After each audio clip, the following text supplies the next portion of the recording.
What's going on? This is Rico, and this is the top 100 production tips and tricks lesson.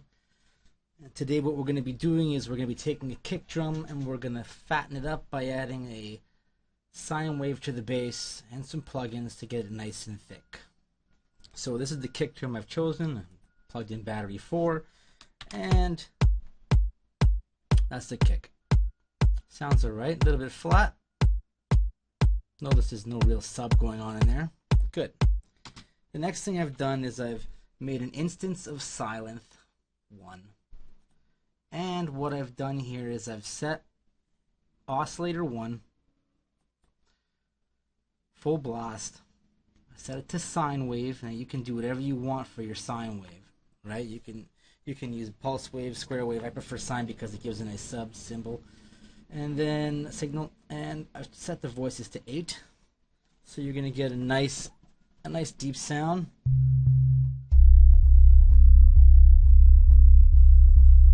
Which is good. So what I've done with that, I've also set the decay full throttle, the sustain full throttle, and the release a little bit under 5. The release justifies how much after you press a note it basically hangs around. Doesn't die out completely. Cool. So this is what we have. And if we add the kick to it, okay.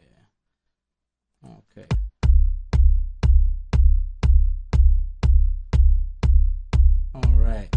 So we're gonna open up this silence track here, and I want to show you a couple other things I've done. Excellent. Inserts. Now, I've added a transient designer. What this designer does is basically it's chopping off the attack of it so that there's usually a hit off the top. So if we see here, I have it set to go there. This is at 0 and this is 0. You hear that attack off the top? Yeah, we don't want that. So we're going to slightly roll that off, make it a little bit duller. And add the sustain a little more.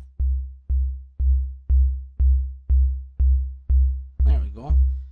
I've added a plugin called Magma 64. If you see here, I'll turn these off.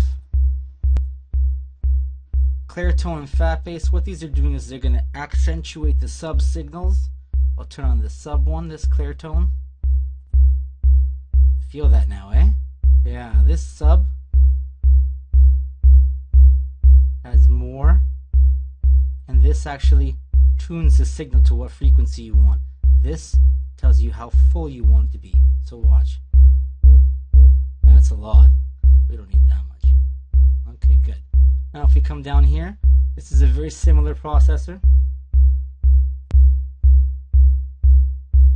Adding roughly the same frequency.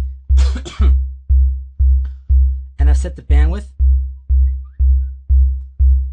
to mono. I want it to be a mono signal. I don't want it to be any stereo whatsoever. So good, we're out of here. And then I've added another plugin by Waves called Low Air. Without it, now listen to it. Yeah, so it's just deep now. Good. And if I add that kick back into it, good. The final thing that I've done is I've bounced off this track to a group here. And in this group I've added an L2, which is just a limiter. You can use any one you want. And I'm using it to make sure that it doesn't peak over -0.3. And it's not, which is good. This is just a safety precaution because I don't want a clipping, right? And then I bounce the track down, and this is basically our final product right here. Not bad, if I say so myself. This is Rico. This is our tip for the day, and I'll see you later.